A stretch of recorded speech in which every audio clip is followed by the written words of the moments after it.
Good morning guys, my name is Crystal and welcome to my YouTube channel. Welcome old subscribers, welcome new. If you like my videos, please do press the like button, please do subscribe. It is Thursday morning and the weather is awful.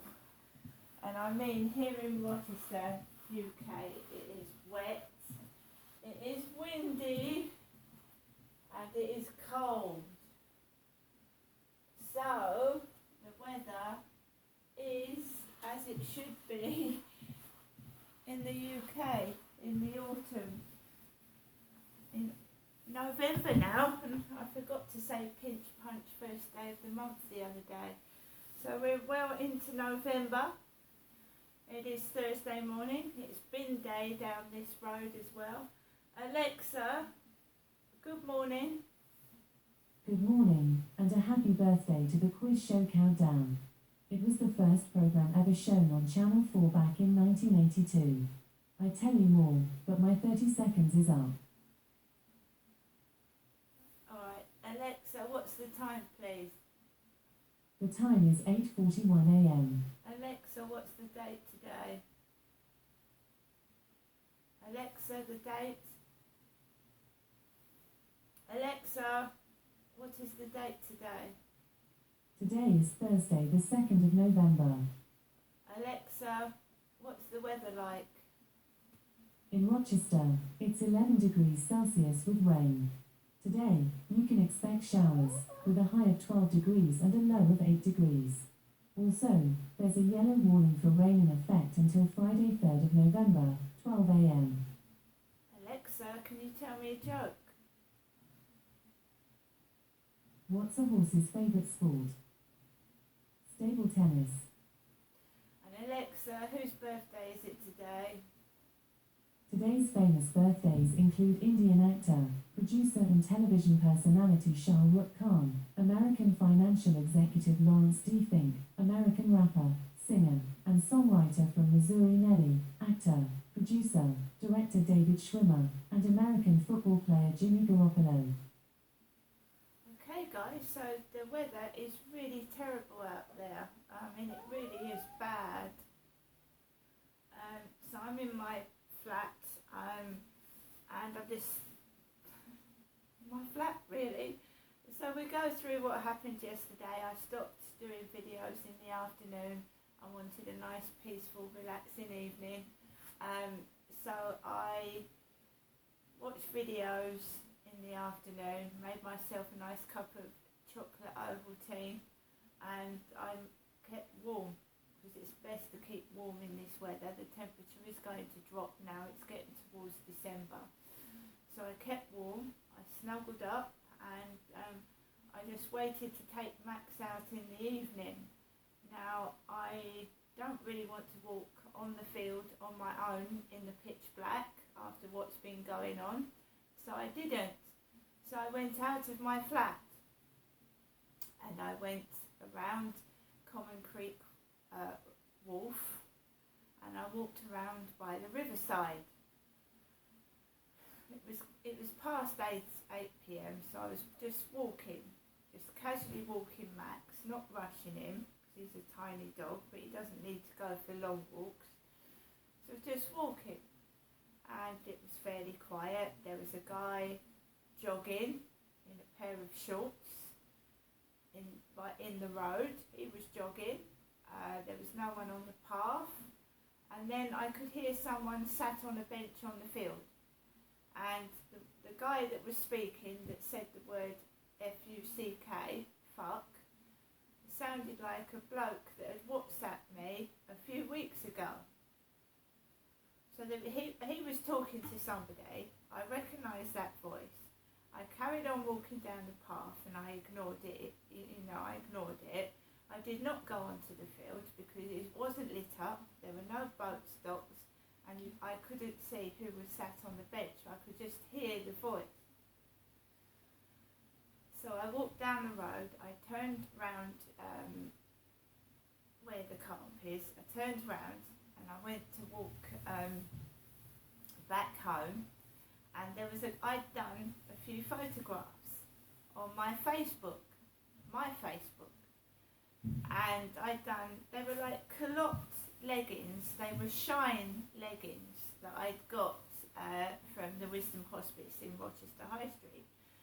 So there was a big, large man was wearing what looked like the Shane trousers that I had worn on my Facebook photographs. That's what it looked like. A large guy with a bald head wearing culotte trousers. So I just carried on, and I'd been playing music in the morning and in the afternoon when I took Max out for a walk. I'd taken no phone calls, I was just listening to music.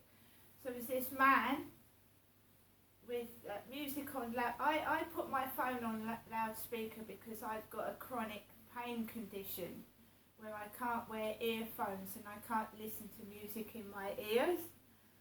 So I don't know why people are doing that. I have a chronic pain condition, I have a disability. So this, I don't know whether people are trying to provoke me. I don't know what they're trying to provoke me for. I'm a 5'5" woman with disabilities. So I've got this guy walking past me with music on loudspeaker. I don't do it to irritate people. I cannot listen to music in my ears. I have, when I got hurt in 2015, my ears were damaged. My ears got damaged. So, I mean, it's all well people taking the piss and laughing, but I have a chronic pain disability, and I don't think it's funny mimicking and taking the piss out of somebody when they've got a disability. It's actually hate crime, and it's spiteful.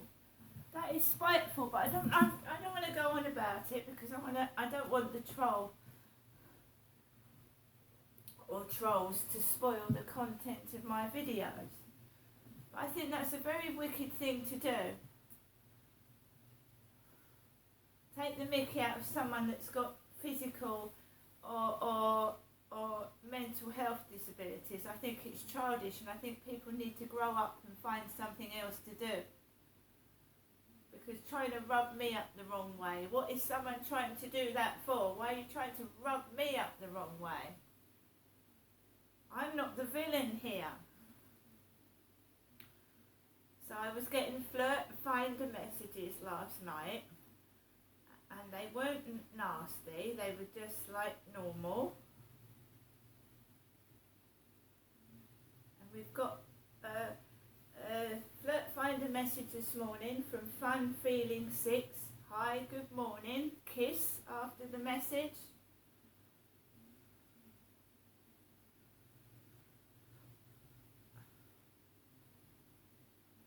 Oh, what I will say, don't get alarmed, I'm just saying this is what happened. There was a woman talking to somebody on the phone. She was an ethnic lady. She was talking to someone on the phone, and I didn't want Max to get alarmed and start barking. So I walked off the grass, and right opposite me was a wreath on someone's door. A wreath.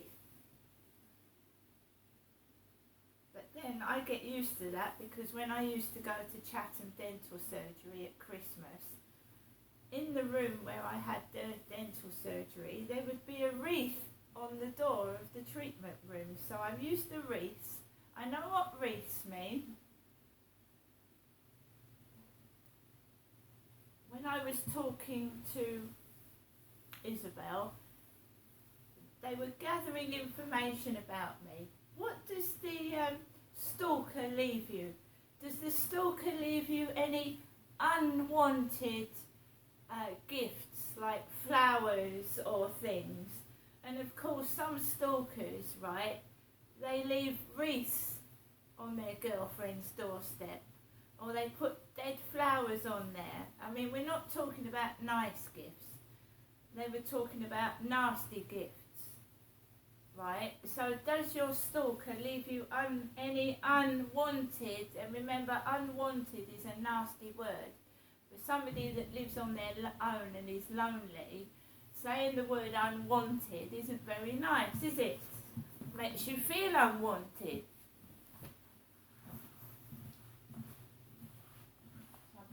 I've put the heating on, guys, first thing in the morning just to heat the flat up. I can't leave it on for hours because it burns gas and I just won't be able to heat the flat up every single day. So I just heat it up for 10 to 15 minutes and then I turn it off.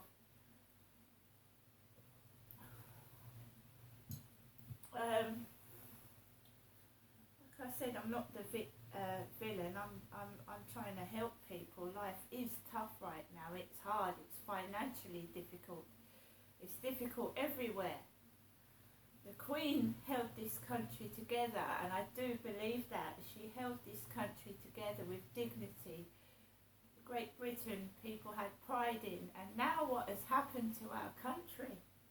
What has happened to Great Britain since the Queen has passed on? It's a terrible place to live in. It's a frightening place to live in. It's not, I'm not proud of it at the moment. Anyway, so today, the weather is atrocious. I mean, what can you do in this kind of weather? Not much really. It's nice to stay indoors, keep warm, keep safe. I've got up this morning at 8:25. I had a decent sleep.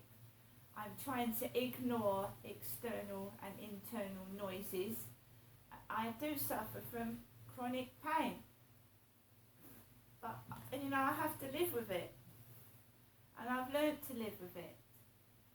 And whatever I do, when I try to get help, I try to phone people to help me, it doesn't happen. It doesn't happen. Just messages from men. Do I want fun? And when I turn them down and say no, I don't get anywhere. I don't get any help at all. Nothing. Like I'm being forced to do something. Otherwise I'm going to get nothing. That's what it feels like. Alexa, can you sing us a happy song?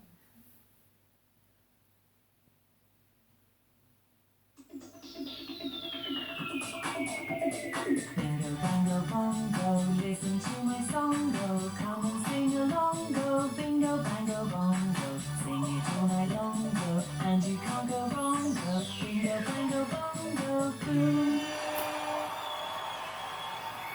Le Royaume-Uni, 12 points.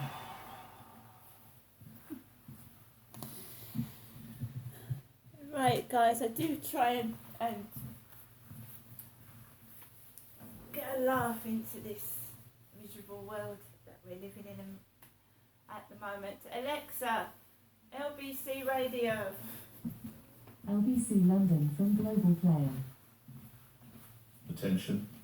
Yeah, very much. I mean, the business I'm in, we have predominantly women leaders who are absolutely superb. What are you in, might I ask? It's a sporting world, Okay. and really impressive. Okay, all right. Do you like rugby, by the way? I do indeed, sir. Have you seen what Eddie Jones has been saying? Have you seen? Yeah, I've been watching this Yeah, morning. his best coaching was at Australia in the last Rugby World Cup. That was it. Yeah, my goodness. Yeah, well, good luck to him at the bottom. So clearly we got some of the worst. Paul, thank you for that. Thanks for your kind words about the show. Now, before Paul, we were talking about money, weren't we? And how desperately difficult it is, and how on many occasions banks cannot pass the hike of mortgages on quick enough. I'll use the analogy again. He's hardly left the room before I get the text telling me that mine's going up. But if you've got a few quid in the bank, they don't pass it on. Well, now, research done by the Labour Party shows the situation will be even worse for 630,000 homeowners who will be worse off because of those mortgage bills by next May. Let's get more on the analysis now for a Labour MP for Leicester West, God's own land, Shadow Work and Pen Secretary Liz Kendall, who joins me now. Good to have you on. I think you're aware, of course, that my late mum grew up in Leicester, so I'm hugely fond of the city. I've followed the Foxes for more than 50 years, so it's good to have you on. And I feel I can call you Liz, as there's this bond between the two. Liz, how do you get these figures? Good morning to you. Well, this is looking at information from the ONS and also from the Bank of England. So 630,000 more people are going to be coming to the end of fixed term mortgages. They're going to see their mortgages increase. And we know from the Bank of England that's by around £220 a month. And for many people, that they cannot afford that. So I think that is a huge concern, especially as we're coming into winter.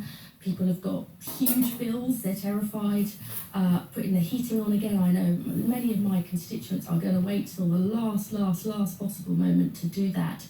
So I think that we need a new approach. We need What to does that mean, stabilise Liz? What's a new So I approach? think What would Labour three do? things is, firstly, we need to stabilise the economy. We can never see a return to the craziness of the kamikaze budget that Liz Truss was responsible for.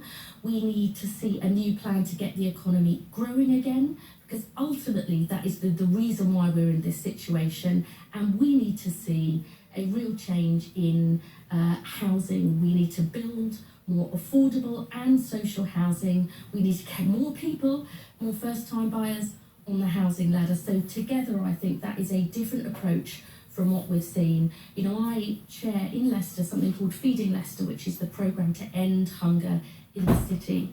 This is obviously deeply affecting those on very, very low incomes, but more and more, Nick, we are seeing food banks in our hospitals, we are seeing food cupboards in our schools, because this is affecting people across the board. How do you stabilise the economy, to quote some of your words back to you, Liz?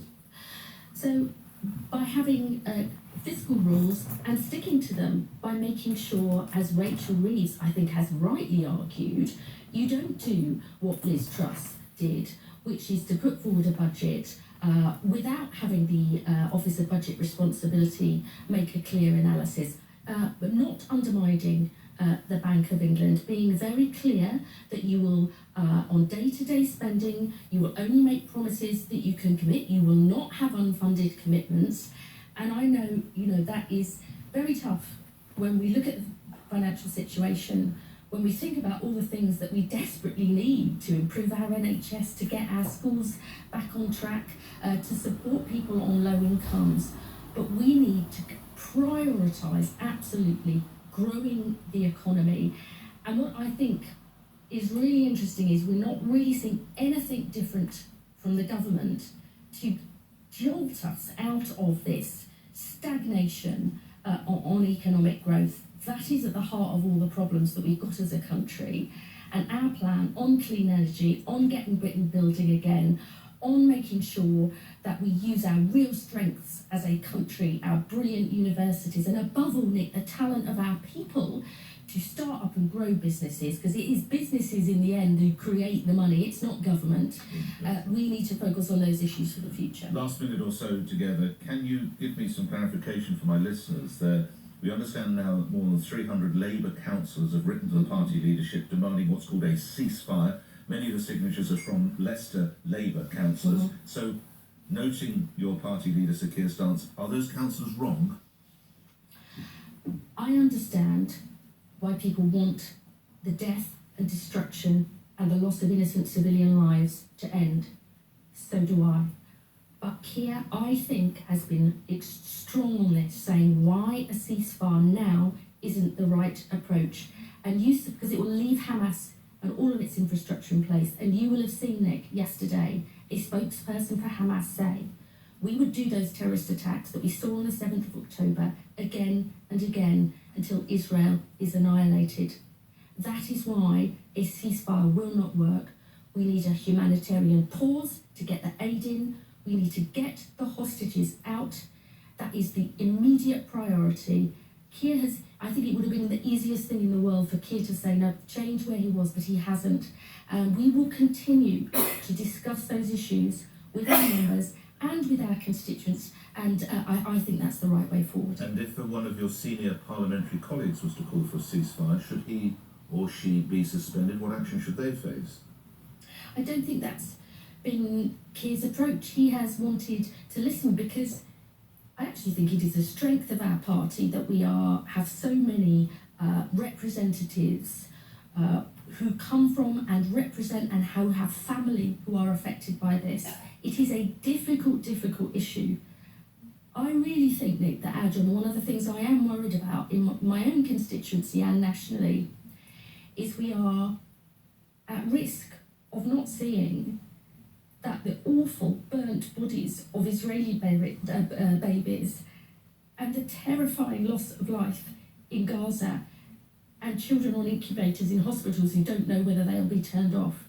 There is common humanity, and I believe our job as leaders is to try and bring people together, not force them further apart. Finally, I take you to the Rafah crossing where it is reported, sadly, only 2 Britons or dual nationals were able to get across, one of whom turned away was a transplant surgeon from Liverpool. What does the government need to be doing to try and expedite that for Brit nationals and dual nationals to get across the border, Liz Kendall? So it's interesting, Nick, because we saw some quite similar problems in Afghanistan. I had constituents who were, told go to the border, make that very risky, dangerous crossing, and then getting there and not being able to get across. We need some clarity from the government about how many British citizens are still there, what consular support they are getting. It is not always easy for people to be able to get to the border and somehow look up these things online. We need to have, I think, some clearer information from the government so we know they're doing everything possible to get our people out. Grateful for your time. Thank you. Liz Kendall is Shadow Work and Pension Secretary, talking about the mortgage, almost ticking time bomb for so many people with the research that she and her party have done. Thanks for your time, Liz Kendall. 9:01, LBC News headlines are next. On your radio, on Global Player, and Play LBC. leading Britain's conversation. This is LBC. From Global's newsroom, gusts at more than 100 miles per hour have been recorded in Jersey as Storm Ciarán moves in. Hundreds of schools in Devon and Cornwall have been forced to close, and there's widespread transport disruption. All cross-channel ferries have been suspended. LBC's Emma Core is on the south coast.